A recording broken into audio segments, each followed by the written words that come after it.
बिस्मिल्लाहिर्रहमानिर्रहीम, अस्सलाम वालेकुम। नूरुल्लाह आपकी खिदमत में हाजिर है। हम अभी भी इस्लामाबाद में हैं, इसलिए स्टूडियो में रिकॉर्डिंग नहीं हो रही है। और इमरान खान साहब पहुंच गए हैं अपने जलसा के लिए। जब तक ये वीलॉग आप तक आएगा वो जलसा हो चुका होगा। इमरान खान साहब डर गए हैं, वाकई में डर गए हैं, और शायद उनका डंग भी निकल गया है। ये आपको उनकी बातों से, उनके रवैये से, उनकी ट्वीट से, उनके दोस्तों, उनके साथियों के बयानात से, सारी चीज़ों से साफ नज़र आ जाएगा। आज के लिए उन्होंने ऐलान किया था। वैसे तो उनका ऐलान जो कल बड़ा ना एक मुर्ता सा ऐलान आया था। उन्होंने पहले एक वीडियो पैगाम भेजा। अगर वो देखें, उनकी बॉडी लैंग्वेज देखें, उनकी शक्ल देखें, जो मायूसी उस पर छाई हुई थी, उसमें उन्होंने जो हमेशा वो कहते थे ना कि मैं एक नया ऐलान करूंगा, मैं एक तारीख दे दूंगा, मैं कोई नया रोड मैप दे दूंगा, उसकी बजाय उन्होंने कहा कल मैं पेशावर में आपसे मुल्क की मौजूदा सूरत हाल पे बात करूंगा। आप देखें उनका डंग किस तरह निकला। और उसके बाद जब उन्हें नजर आया कि हालात खराब होते जा रहे हैं, उनके अपने दोस्त उनका साथ छोड़ गए। आप हैरानी की बात है कि सदर मुमलिकत आरिफ अलवी साहब, वो बंदा जो उनके साथ बैठ के अभी भी अपने आप को एक सियासी कारकुन समझता था, हालांकि सदर पाकिस्तान वफाक की अलामत होते हैं और वो वफाक के नुमाइंदा हैं, बल्कि वफाक की अलामत है, नुमाइंदा तो नहीं सिर्फ कहना चाहिए। उन्होंने भी कह दिया कि इससे कोई ताल्लुक नहीं है, और इमरान खान खुद वजाहत करे अपने बयान की। उनका बयान ही इस कदर वो एक शर्मनाक किस्म का बयान था, एक सीधा सीधा सा नफरत फैलाने वाला, एक नफरत अंगेज जो बयान था, उसके बाद कोई भी उनके साथ खड़ा नहीं हो सकता था ना। तो उन्होंने साफ जवाब दे दिया। उन्होंने कहा हमारा इससे कोई ताल्लुक नहीं, और इमरान खान साहब इसकी खुद वजाहत करें। वैसे भी सदर पाकिस्तान जो हैं वो अफवाज पाकिस्तान के सुप्रीम कमांडर भी होते हैं, तो उनका इसी तरह का बयान बनता था, क्योंकि वो फौज के खिलाफ एक सीधा सीधा सा बयान था उनका। तो उन्होंने तो जवाब दे दिया। उसके बाद आप ये देखें, शाह महमूद कुरैशी साहब आए कामरान खान साहब के प्रोग्राम में। अब वो शाह महमूद कुरैशी जो छलांगे मारते हैं, अपने आप को और अपनी बेटी को ही सब्स्टिट्यूट बताते हैं कि वो ही खैर सबसे ज़्यादा पॉपुलर है, और इमरान खान साहब की जो सीधा कोई तमाम लोग जैसे वैसे तो पार्टी के लोग करते हैं वो भी करते हैं, लेकिन असल में तो वो खुद भी एक कैंडिडेट है ना प्राइम मिनिस्टरशिप के। शेरवानी सिलवाई हुई है, उनका वो पहन रहे होते हैं, और वो सारा जो उनका मामला चल रहे हैं। तो कामरान खान के प्रोग्राम में जब उन्होंने पूछा कामरान खान साहब ने कि आप इमरान खान साहब के बयान पर क्या कहते हैं, तो उन्होंने कहा वो मैंने तो वो प्रोग्राम में सुना ही नहीं है, वो मैंने उनकी तकरीर ही नहीं सुनी। कामरान खान साहब ने उन्हें ऑफर दी कि जनाब मैं वो आपको सुनवा देता हूँ। तो उन्होंने कहा नहीं नहीं, वो मैं उसका कॉन्टेक्स्ट देखूंगा, वो किस रेफरेंस में बात की। मतलब ये था, वो शर्मिंदगी का उनका आलम ये था कि वो प्रोग्राम में जो ज़ाहिर बराह रास्त आ रहा था उसमें वो तकरीर सुनने को तैयार नहीं थे। तो उनके साथी इस तरह से भागना शुरू हो गए हैं। तो इमरान खान साहब ने उसके बाद ऐलान किया कि अब मैं जो पेशावर के जलसे में जो अपोजिशन, उन्होंने एक ट्वीट किया इमरान खान साहब ने। उन्होंने कहा कि मेरे कल के बयान को पीडीएम का वो जो एक ग्रोह बना हुआ है वो मेरे बयान को तोड़ मरोड़ कर पेश कर रहा है, और मुझे फ़ौज के खिलाफ वो लड़ाने की साजिश हो रही है, जो उनका एक रिवायती सा अंदाज था, और मैं पेशावर के जलसे में उनको मुँह तोड़ जवाब दूंगा, उसका कच्चा छठा खोल दूंगा। उनका अल्फाज का मतलब ये था। तो आज वो पेशावर आए हैं और उन्होंने स्टार्ट वहीं से लिया। उन्होंने कहा कि मेरे पाकिस्तानियों, मैंने आपकी तरबियत करनी है, ताकि मैंने आप में एक सियासी शऊर पैदा करना है। अब सुभान अल्लाह, मतलब इमरान खान साहब तरबियत करेंगे, और यार मजीद कितनी तरबियत करनी है आपने। ये आप ही की तरबियत का नतीजा है। ये जो शहबाज गिल साहब ने जो कुछ फरमाया है, और जो फवाद चौधरी साहब हर रोज़ अभी भी जिस पर वो चले जा रहे हैं, जिस रास्ते पर, ये सारा आप ही की तरबियत का नतीजा है। ये आप ही की तरबियत का नतीजा है कि आपके जो सपोर्टर्स हैं वो खड़े होकर, जिनकी वीडियोस मौजूद हैं, हम रोज़ देखते हैं, वो कहते हैं कि अगर इमरान खान नहीं है तो हम खुदा ना खास्ता पाकिस्तान को आग लगा देंगे। ये हजूर वाला आप ही की तरबियत का नतीजा है कि लोग एक दूसरे को कत्ल करने मारने पर उतरे हुए हैं। ये जनाबे वाला आप ही की तरबियत का नतीजा है कि जिसके नतीजे में जब एक हेलीकॉप्टर गिरा और हमारे सीनियर फौजी ऑफिसर शहीद हुए, तो उनके खिलाफ नफरत अंगेज कैंपेन चलाई गई। ये आप ही की तरबियत का नतीजा है कि लोग जो आज भी ट्रेंड्स जो चल रहे हैं, मैं वो अल्फाज भी नहीं दोहराना चाहता कि आप अपने फौजी अफसरान और फौज और अपने लोगों के खिलाफ जो नफरत अंगेज मुहिम चला रहे हैं, ये आप ही की तरबियत का नतीजा है हजूरे वाला। अब आप और मजीद कितनी तरबियत करना चाह रहे हैं। अच्छा, फिर उसके बाद उन्होंने उस पर कि जी मैं इसका बताऊंगा आपको कि क्या हो रहा है। तो मैं क्या बताऊंगा जी, मैं आपको वीडियोस दिखाऊंगा, और वही वीडियोस जो आप पिछले 2-3 माह से रोजाना दिखा रहे हैं। शहबाज शरीफ की आपने तकरीर चला दी कि उन्होंने कहा कि मैं मांगने नहीं आया, और ज़ाहिर है यार मांगने ही जाते हैं, आप भी मांगने जाते थे हजूरे वाला। आप आके जब $1 अरब हमें कर्जा मिला, तो आप टीवी पर बैठकर अनाउंसमेंट करते थे, कौम को मुबारकबाद देते थे आप। तो शहबाज शरीफ ने कौन सा इतना गलत काम कर दिया जो आप नहीं कर रहे थे? अच्छा, लोन्स लेने में तो आपने अगले पिछले तमाम रिकॉर्ड तोड़ दिए थे ना, तो अब शहबाज शरीफ से किस बात का गिला है आपको? तो खैर उन्होंने वो करके फिर नवाज शरीफ की तकरीरें सुनाएंगे और ये सारी चीज़ें, मतलब उनके पास जवाब देने के लिए कुछ नहीं है, बताने के लिए कुछ नहीं है कि उन्होंने जो ये फरमाया, उनके बड़े क्लियर कैटेगोरिकल अल्फाज थे। उन्होंने कहा कि आसिफ जरदारी और नवाज शरीफ अपनी मर्जी का आर्मी चीफ लाना चाहते हैं। उन्हें डर है कि अगर कोई तगड़ा आर्मी चीफ आ गया या कोई मुहिब्बे वतन आर्मी चीफ आ गया तो वो उनसे पूछेगा।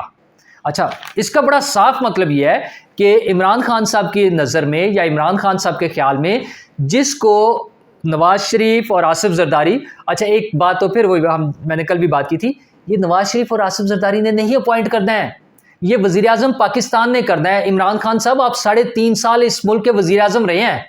अच्छा, लेकिन उनका प्रॉब्लम क्या है? बड़ा सिंपल सा, इमरान खान साहब ने जितनी भी अपॉइंटमेंट्स की है ना, वो बाद में उन्होंने मुद्दा डाल दिया कि ये मुझे तो न्यूट्रल्स ने दी थी।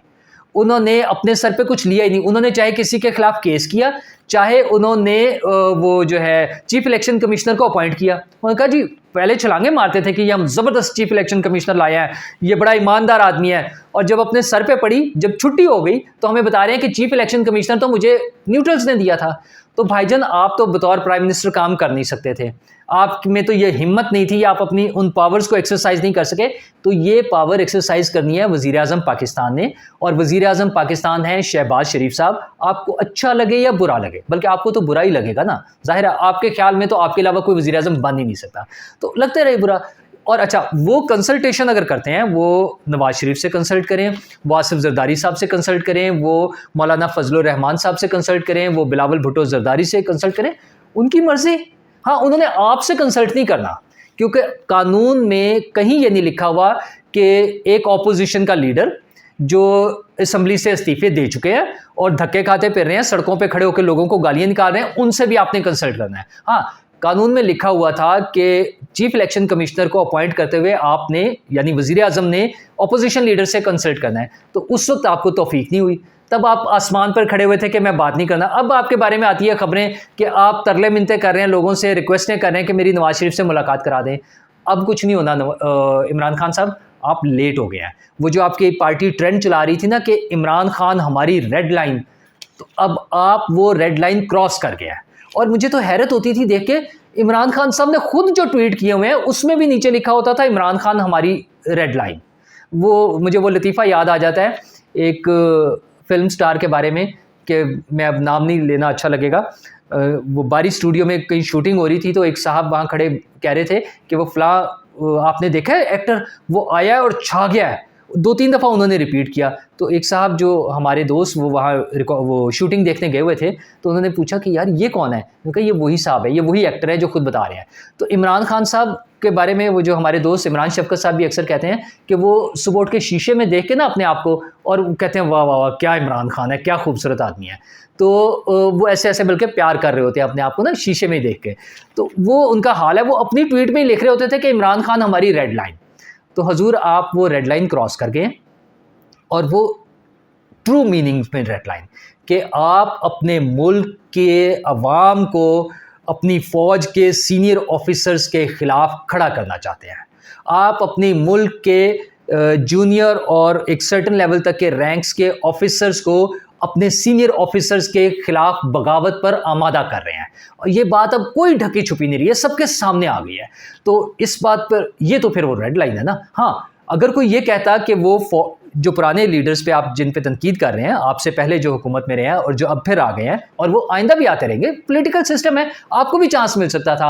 आपने तो खुद वो जो है ना, आप वो हैं जिसने वो जो है ना उसको बम को लात मारी थी, वो वाली हरकत आपने की है। तो वरना आपके लिए भी मौका था, बड़ा ओपन सियासत है ना, आप बार बार आएँ, इलेक्शन लड़ें, आ जाएँ, दोबारा जीत जाएँ। तो आपका मकसद ये नहीं है कि फ़ौज को या इस्टेब्लिशमेंट को सियासत से बाहर निकालना है या उनके आइनी जो है रोल उस तक महदूद करना है, ये बाकी लोगों का इशू था, वो लोग इस पर बात कर रहे थे। आप तो अभी भी कह रहे हैं कि वो अगर आर्मी चीफ आ गया तो वो इनसे पूछेगा करप्शन का। ओ भाई, आर्मी चीफ का काम नहीं है करप्शन का पूछना।